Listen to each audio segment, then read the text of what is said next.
30 जनवरी 1948 दिल्ली का बिरला हाउस हर दिन की तरह गुलजार था। यहाँ गांधी जी और होम मिनिस्टर सरदार पटेल की मीटिंग चल रही थी। शाम 4 बजे से शुरू हुई ये मीटिंग थोड़ी लंबी खिंच जाती है और गांधी जी अपनी प्रार्थना सभा के लिए लेट हो जाते हैं। मीटिंग खत्म होने के बाद करीब 5:15 पर गांधी जी अपनी 2 सहयोगियों आभा और मनु के साथ बिरला हाउस से निकलकर प्रार्थना सभा की ओर जाने लगते हैं, जहां करीब 250 लोग उनका इंतजार कर रहे थे। उसी समय खाकी कपड़े पहने हुए दुबले पतले शरीर का एक आदमी भीड़ को चीरते हुए उनकी ओर तेज कदमों के साथ बढ़ने लगता है। गांधी जी प्रार्थना स्थल के पास पहुंचे ही थे कि तभी वो आदमी आगे बढ़कर उनके चरणों में झुककर प्रणाम करने लगता है।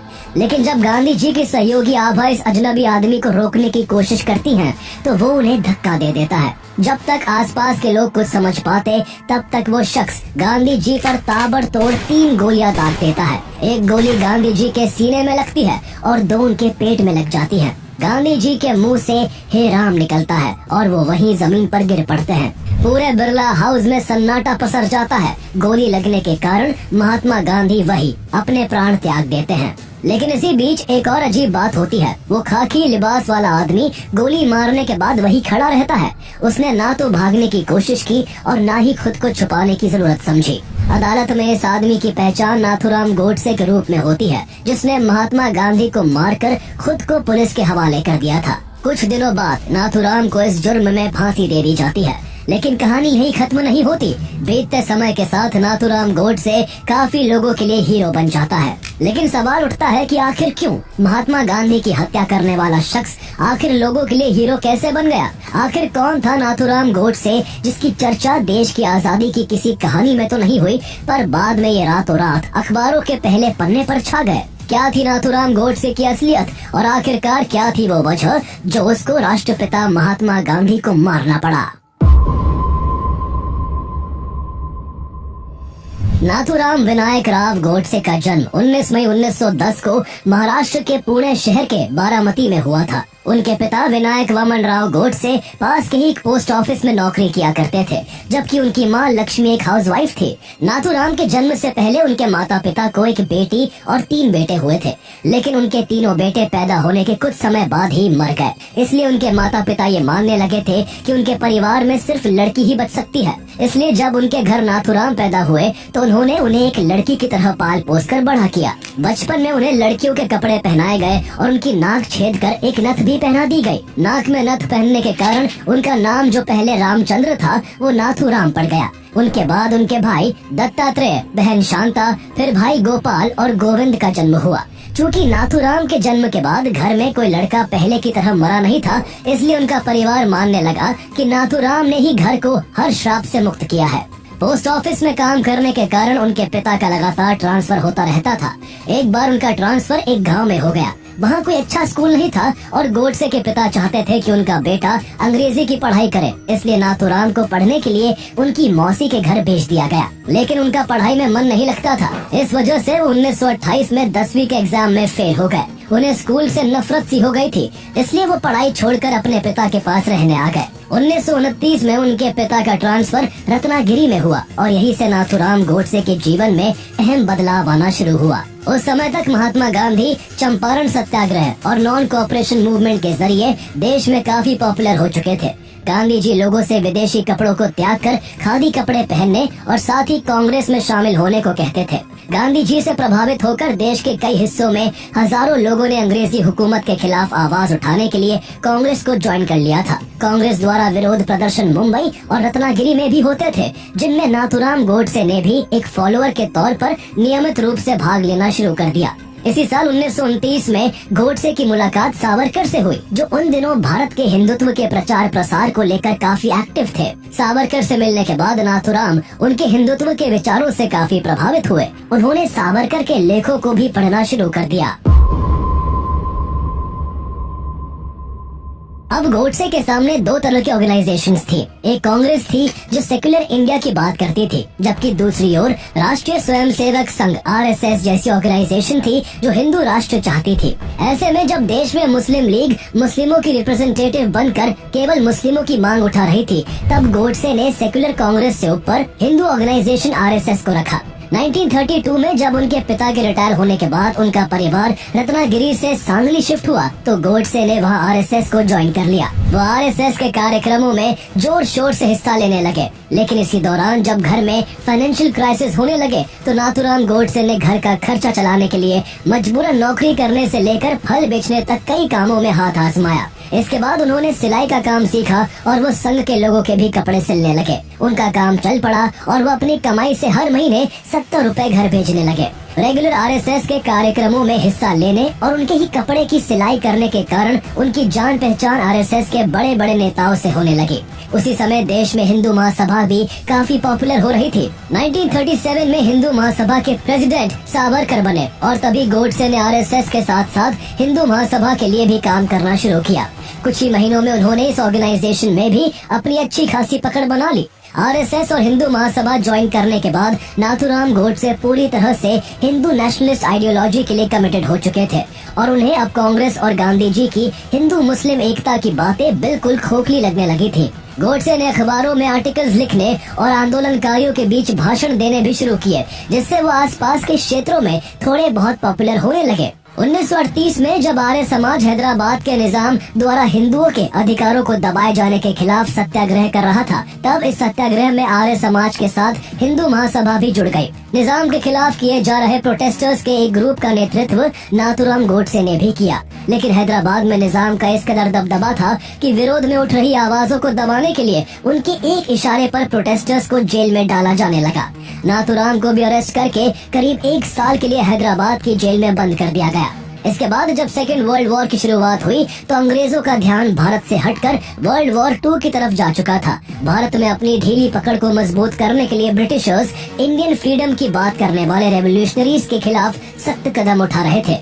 1942 में जब से गांधी जी ने अंग्रेजों के खिलाफ क्विट इंडिया मूवमेंट शुरू किया था, तब से देश में आंदोलन और उग्र हो चुका था। इसके बाद हजारों आंदोलनकारियों को पकड़ के जेल में डाला जाने लगा और आरएसएस और हिंदू महासभा जैसी हिंदू नेशनलिस्ट ऑर्गेनाइजेशंस पर कई तरह के प्रतिबंध लगा दिए गए। ऐसी सिचुएशन में मोहम्मद अली जिन्ना के नेतृत्व में मुस्लिम लीग पाकिस्तान की मांग को अग्रेसिवली उठा रही थी। इसके लिए मुस्लिम लीग अंग्रेजों की जी हुजूरी से लेकर हिंदू मुस्लिम दंगों को भड़काने तक हर पैतरा आजमा रही थी। इसी बीच गोडसे ने नारायण दत्तात्रेय आप्टे के साथ मिलकर 1942 में हिंदू राष्ट्र दल नाम से अपना खुद का एक ऑर्गेनाइजेशन बनाया। हिंदू राष्ट्र दल को आरएसएस और हिंदू महासभा ने खूब सपोर्ट किया, जिससे जल्दी ही ये ऑर्गेनाइजेशन आसपास के क्षेत्रों में पॉपुलर हो गया। आप्टे और गोडसे के बीच इतनी गहरी दोस्ती हो गई थी कि दोनों हर एक्टिविटी में एक दूसरे का साथ देने लगे। इसके बाद दोनों ने मिलकर मराठी न्यूज़पेपर अग्रणी को स्टार्ट किया और उसके माध्यम से अपने विचारों को लोगों तक पहुंचाने लगे। उनका न्यूज़पेपर कांग्रेस का घोर विरोधी था, जिसके लेखों में गांधी जी के नॉन वायलेंस और सेक्युलरिज्म की नीतियों का जमकर विरोध किया जाता था। उसके अखबार में इस कदर हेट्रेड होती थी कि इस अखबार को बाद में सस्पेंड भी कर दिया गया, लेकिन गोडसे इससे भी नहीं रुका और उसने बाद में हिंदू राष्ट्र नाम से भी एक अखबार शुरू किया। वो हर मौके पर गांधी जी और कांग्रेस के नेताओं पर मुस्लिम अपीजमेंट का आरोप लगाकर उन्हें क्रिटिसाइज करता रहा। गोडसे के हिसाब से गांधी जी की अहिंसा की नीति से हिंदू कम्युनिटी को बहुत नुकसान पहुंच रहा था। गोडसे का मानना था कि गांधी जी जिस अहिंसा की बात करते हैं उसे सिर्फ उनके हिंदू फॉलोअर्स ही फॉलो करते हैं, जिस वजह से दंगों में उन्हें मुस्लिम कट्टरपंथियों का शिकार बनना पड़ता है। गोडसे का ये गुस्सा गांधी जी के लिए नफरत का रूप ले चुका था। ये नफरत इतनी बढ़ चुकी थी कि गोडसे अब गांधी जी को मारने का मौका ढूंढने लगा। मई 1944 में आगा खान पैलेस प्रिजन कैंप से रिहा होने के बाद गांधी जी पंचगनी के आश्रम में रहने लगे थे। इस बीच उनकी तबीयत खराब रहती थी, लेकिन फिर भी वो लगभग हर रोज पब्लिक गैदरिंग्स और प्रेयर मीटिंग्स के जरिए लोगों से प्रेम से रहने की अपील करते थे। जुलाई 1944 की एक शाम गोडसे अपने 18 से 20 साथियों के साथ यहीं आ पहुंचा और गांधी जी के विरोध में नारे लगाने लगा। गांधी जी ने उससे शांति से बैठकर बात करने को कहा, लेकिन गोडसे ने उनसे बात करने से साफ इनकार कर दिया। जब गांधी जी ने शाम की प्रेयर शुरू की तो इसी बीच मौका देखते हुए गोडसे भीड़ को चीरते हुए चाकू लेकर उनकी तरफ बढ़ने लगा। वो उन पर चाकू से वार करने ही वाला था कि तभी वहाँ मौजूद अन्य लोगों ने उसके हाथ से चाकू छीन लिया। गोडसे और उसके साथी पकड़े जाने से पहले ही वहाँ से भाग निकले। उसने करीब 2 महीने बाद फिर से गांधी जी को मारने की कोशिश की। सितंबर 1944 में गांधी जी मोहम्मद अली जिन्ना से मिलने बम्बई जाने वाले थे ताकि जिन्ना को पाकिस्तान की मांग से पीछे हटने के लिए मनाया जा सके। लेकिन जब गोडसे को गांधी जी के जिन्ना से मिलने जाने के बारे में पता चला तो वो उनको मारने के लिए फिर से पंचगनी आ पहुंचा। उसने एक बार फिर से चाकू से गांधी जी को मारने की कोशिश की, लेकिन इस बार भी उसका प्लान आश्रम के लोगों ने नाकाम कर दिया। दो बार गांधी जी की हत्या की कोशिश के बाद भी गोडसे को कोई सजा नहीं दी गई थी। वो भी बार बार अपने अनसक्सेसफुल अटेम्प्ट से निराश होकर फिर से अपने अखबार के जरिए कांग्रेस और गांधी जी की नीतियों पर जोरदार प्रहार करने लगा। इसके बाद देश ने वो बुरा वक्त देखा जिसे कई दशकों बाद भी भुलाया नहीं जा सका और न आगे कभी भुलाया जा सकेगा। इस बुरे वक्त का पहला पन्ना 1946 में कलकत्ता में हुए नरसंहार और हजारों लोगों के खून से सना हुआ है। ये दिन देश को तब देखना पड़ा जब मोहम्मद अली जिन्ना ने पाकिस्तान की ख्वाहिश में हर हद को पार करते हुए 16 अगस्त 1946 को डायरेक्ट एक्शन डे का ऐलान कर दिया, जिसके बाद कलकत्ता में मुस्लिम लीग के कट्टरपंथियों ने हिंदुओं का कत्लेआम शुरू कर दिया। ऐसे में हिंदुओं ने भी एकजुट होकर अपनी तलवारें निकाल ली, जिसके बाद हिंदू मुस्लिम दंगों ने कलकत्ता को अपनी चपेट में ले लिया। दंगों की ये आग कलकत्ता से नोआखली, बिहार और उत्तर प्रदेश समेत कई जगहों तक फैल गई। इस पूरे कॉन्फ्लिक्ट को लेकर गांधी जी ने जो बयान दिया उसने सभी हिंदू नेशनलिस्ट के गुस्से को और भी बढ़ा दिया। उन्होंने अपने अखबार हरिजन के एक लेख में लिखा कि अगर कलकत्ता के सारे हिंदू अपने विवेक का इस्तेमाल करते हुए बहादुरी से मर मिटते तो वो न केवल हिंदू धर्म को बल्कि पूरे हिंदुस्तान को बचा लेते और इस तरह हिंदुस्तान में इस्लाम भी शुद्ध हो जाता। उनके इस लेख ने हिंदुओं को बड़े स्तर पर निराश किया था। उनके इस बयान से गोडसे का यह विश्वास और पक्का हो चुका था कि गांधी जी हिंदू विरोधी हैं और हमेशा मुस्लिमों की ही चिंता करते हैं। इस नाजुक समय का मुस्लिम लीग ने भरपूर फायदा उठाया और आखिरकार कम्युनल राइट्स को भड़काकर मुस्लिम लीग को जो चाहिए था वो उसे मिल गया। डायरेक्ट एक्शन डे के करेक्ट 1 साल बाद माउंटबेटन प्लान के तहत भारत के 2 टुकड़े कर दिए गए और 14 अगस्त 1947 को पाकिस्तान वजूद में आ गया। बंटवारा होने के बाद भी दंगों की आग शांत नहीं हो सकी और हाल ये था कि पाकिस्तान से जब कोई ट्रेन भारत आती तो पूरी ट्रेन हिंदुओं और सिखों की लाशों से भरी होती थी। कहीं हिंदुओं पर जुल्म हो रहा था तो कहीं मुस्लिमों पर। दंगों की इन लपटों में दिल्ली भी उलझा हुआ था, जहां भयंकर मारकाट हो रही थी। ऐसे में जब हिंदू और मुस्लिम का एक साथ बैठना तो दूर, उनका एक रास्ते से गुजरना भी खतरा बना हुआ था, तब भी गांधी जी दोनों धर्मों के लोगों के बीच शांति कायम करने में लगे हुए थे। उन्होंने सितंबर 1947 में दिल्ली आकर दोनों धर्मों के लोगों की आपबीती सुनी। गांधी जी ने सबको मिलकर रहने की अपील करते हुए कहा कि भारत सबका देश है और यहाँ खुशी खुशी रहने का मुसलमानों को भी हक है। ऐसा सुनकर पाकिस्तान में अपना सब कुछ छोड़कर आए हिंदू और सिख शरणार्थी हैरान रह गए। इसके बाद गांधी जी सब धर्मों के लोगों में एकता लाने के लिए मल्टी रिलीजियस प्रेयर्स की सभाएं भी आयोजित करने लगे, जिसमें वो लोगों के सामने भजन, बाइबल पाठ और कुरान की आयतें नियमित रूप से पढ़ा करते। पार्टीशन और उसके बाद हो रहे दंगों से गोडसे काफी दुखी था। मुस्लिम लीग बड़ी चालाकी से मुस्लिमों के नाम पर पाकिस्तान के रूप में एक अलग देश छीन कर ले गई थी और ऐसे में भी गांधी जी सेक्युलरिज्म और भाईचारे की बातें करते थे, जो गोडसे को बिल्कुल भी बर्दाश्त नहीं हो रहा था। वो पार्टीशन के लिए भी गांधी जी को जिम्मेदार मानता था, जबकि गांधी जी हमेशा से बंटवारे के सबसे बड़े विरोधी थे। उन्होंने बंटवारे को रोकने के लिए जिन्ना से कई बार मुलाकात की थी और एक बार तो उन्होंने बंटवारा रोकने के लिए जिन्ना को यूनाइटेड इंडिया का प्रधानमंत्री बनाने का ऑफर भी दे दिया था। जब देश का बंटवारा हुआ था तब भी गांधी जी ने इस बंटवारे को गलत बताया था, लेकिन गोडसे के अंदर गांधी जी के लिए इस कदर जहर भर चुका था कि कोई भी बात उसकी नफरत को कम नहीं कर सकती थी। उसके हिसाब से गांधी जी बंटवारे के बाद भी मुस्लिमों के हित के लिए काम कर रहे थे। गोडसे का मानना था कि गांधी जी भारत में हिंदुओं से तो मुस्लिमों के साथ शांति से रहने की अपील करते हैं, लेकिन उन्होंने पाकिस्तान में मारे जा रहे हिंदुओं की रक्षा के लिए कभी कोई कदम नहीं उठाया।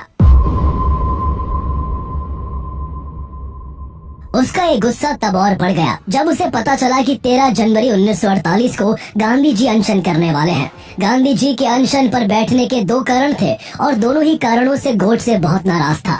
पहला कारण ये था कि दिल्ली में कम्युनल दंगे बहुत बढ़ चुके थे। हिंसा और आगजनी थमने का नाम नहीं ले रही थी। ऐसे में इस अनशन के जरिए गांधी जी दंगाइयों पर नैतिक दबाव डालकर इस दंगे को शांत करना चाहते थे। इसके अलावा उनके अनशन का दूसरा कारण भारत सरकार पर दबाव बनाने का था, ताकि भारत पाकिस्तान को उसके बचे हुए 55 करोड़ रुपए लौटा दे। जब देश का विभाजन हुआ था तो सरकारी संपत्ति के साथ साथ भारत और पाकिस्तान के बीच सरकारी खजाने में मौजूद रुपया भी बटा था। पाकिस्तान के हिस्से में 75 करोड़ रुपए आए थे, जिनमें से भारत सरकार ने शुरू में ही पाकिस्तान को 20 करोड़ रुपए दे दिए थे, लेकिन 55 करोड़ रुपए का पेमेंट भारत ने रोक दिया था, क्योंकि पाकिस्तान ने जम्मू एंड कश्मीर को जबरदस्ती हड़पने के लिए वहां अपने कट्टरपंथी घुसपैठियों और अपनी सेना को भेजकर मौत का तांडव मचा दिया था। हिंदू नेशनलिस्ट इस वजह से गांधी जी के अनशन पर बैठने से काफी ज्यादा नाराज थे। उनका मानना था कि जब जम्मू और कश्मीर में हिंदुओं का कत्ल किया जा रहा है और पाकिस्तान जम्मू और कश्मीर को जबरन हड़पने में लगा हुआ है, तब भी गांधी पाकिस्तान के हित की बात कर रहे हैं। जो पैसा भारत सरकार पाकिस्तान को देगी, पाकिस्तान उस पैसे का इस्तेमाल भारत के खिलाफ ही करेगा। लेकिन हिंदू नेशनलिस्ट की नाराजगी के बाद भी गांधी जी अपनी दोनों मांगों को लेकर अनशन पर बैठे रहे। उनका कहना था कि उन 55 करोड़ रुपयों पर पाकिस्तान का अधिकार है और भारत को ये रुपए हर हाल में पाकिस्तान को दे देने चाहिए। गांधी जी के अनशन को तोड़वाने के लिए जवाहरलाल नेहरू, सरदार पटेल और मौलाना आजाद समेत कई दिग्गज नेताओं ने उनसे मुलाकात की, लेकिन वो अनशन से नहीं उठे। उनके डटे रहने से जब सरकार ने पाकिस्तान को 55 करोड़ जल्द से जल्द लौटाने की बात मान ली और हिंदू एंड मुस्लिम रिप्रेजेंटेटिव्स ने भी गांधी जी को भरोसा दिला दिया कि आगे हिंदू और मुस्लिम सब मिलकर रहेंगे, तो गांधी जी ने 18 जनवरी को अनशन तोड़ दिया। ये सब देखकर गोडसे के सब्र का बांध टूट चुका था। उसे ये बात खाई जा रही थी कि कैसे भारत सरकार और भारतीय लोग गांधी जी के इशारे पर चलते हैं। उसको लगने लगा था कि गांधी जी की रिलीजियस टॉलरेंस और नॉन वायलेंस पॉलिसी पहले ही पाकिस्तान के निर्माण का कारण बन चुकी है, जिससे लाखों लोगों को बेघर होना पड़ा। और अगर गांधी जी को नहीं रोका गया तो इसका हर्जाना आगे भी हिंदुओं को ही चुकाना पड़ेगा। वो पहले गांधी जी को मुस्लिमों का हितैषी मानता था और अब उसके अंदर गांधी जी की छवि पाकिस्तान सपोर्टर की बन गई थी। गोडसे ने तय कर लिया कि वो हर हाल में गांधी जी की हत्या करेगा। इसके बाद नाथूराम गोडसे नारायण आप्टे के साथ दिल्ली आ गया। यहाँ दोनों ने नकली नामों से मरीना होटल में कमरा लिया। इसी कमरे में नाथूराम गोडसे, नारायण आप्टे, मदन लाल पहावा, विष्णु करकरे और गोपाल गोडसे ने ये तय किया कि बिरला हाउस में 20 जनवरी को गांधी जी की प्रार्थना सभा के दौरान बम से हमला किया जाएगा। बम विस्फोट मदन लाल पहावा को करना था, जिसके बाद बम से भगदड़ मचने पर गांधी जी पर गोलियां बरसाने की जिम्मेदारी दिगंबर बड़गे की थी। इस प्लान को अंजाम देने से पहले वो लोग कई बार बिरला हाउस का जायजा लेते रहे। इस सब में तय तारीख 20 जनवरी आ गई। नाथूराम गोडसे, नारायण आप्टे, मदन लाल पहावा, विष्णु करकरे, दिगंबर बड़गे, गोपाल गोडसे और शंकर किस्तैया अपने काम को अंजाम देने के लिए टाइम से ही बिरला हाउस पहुंच गए। बिरला हाउस में जब गांधी जी की इवनिंग प्रेयर मीटिंग शुरू हुई तो मदन लाल पहावा ने भीड़ से कुछ दूर पर एक बम विस्फोट कर दिया, लेकिन वो एक क्रूड देसी किस्म का बम था, जिस वजह से वहाँ ज्यादा बड़ा धमाका नहीं हो सका। साथ ही दिगंबर बड़गे, जिसे गोली चलानी थी, उसके एंड टाइम पर ऐसा करने में हाथ कांप गए और वो वहाँ से भाग निकला। लेकिन इस बीच मदन लाल पहावा को पकड़ लिया गया। मदन लाल पहावा के अलावा बाकी सब वहाँ से भागने में कामयाब हो चुके थे। मदन लाल पहावा ने पुलिस कस्टडी में गोडसे का सारा प्लान खोल दिया था, इसलिए पकड़े जाने के डर से नाथूराम गोडसे ने नारायण आप्टे के साथ दिल्ली छोड़ दी और कानपुर, बॉम्बे, पुणे और ग्वालियर में जगह बदल बदल कर रहने लगा। वो ग्वालियर में हिंदू महासभा के एक मेंबर दत्तात्रेय सदाशिव परचुरे से मिला, जिसने उसे 7 चैम्बर की एक semi automatic M1934 Beretta pistol दी। गोडसे पिछले प्रयास की नाकामी से परेशान था। उसने अब ठान लिया था कि गांधी जी की हत्या वो खुद इसी पिस्टल से करेगा। इसके बाद वो नारायण आप्टे के साथ फिर से दिल्ली आ गया। पुलिस एक्शन के भय से इस बार वो मरीना होटल नहीं गया, बल्कि वो और Narayan Apte old Delhi railway station के वेटिंग रूम में ठहरे। गोडसे का प्लान 30 जनवरी की शाम को गांधी जी को उनकी प्रार्थना सभा में ही मारने का था।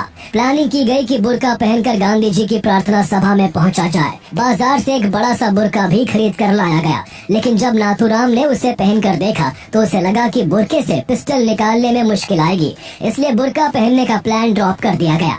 इसके बाद गोडसे ने खाकी कपड़े पहने, अपनी बेरेटा पिस्टल निकाली, उसमें 7 गोलियां भरी और एक तांगा करके गांधी जी की प्रार्थना सभा के लिए बिरला हाउस निकल गया। 20 जनवरी को हुए हमले के बाद बिरला हाउस में 30 पुलिस कर्मियों की तैनाती कर दी गई थी, लेकिन इस दिन गांधी जी के साथ रहने वाले पुलिसकर्मी एपी भाटिया गैर हाजिर थे। उस दिन उनकी कहीं और ड्यूटी लगा दी गई थी। उनकी जगह पर गांधी जी की सुरक्षा में कोई तैनात नहीं किया गया। हर दम उनके संग रहने वाले उनके अटेंडेंट गुरुबचन सिंह भी उस दिन वहाँ मौजूद नहीं थे। गांधी जी की प्रार्थना सभा का टाइम शाम के 5 बजे का फिक्स था, लेकिन उनकी वल्लभ भाई पटेल के साथ मीटिंग कुछ लंबी खिंच गई और वो 5:10 पर फ्री हो सके।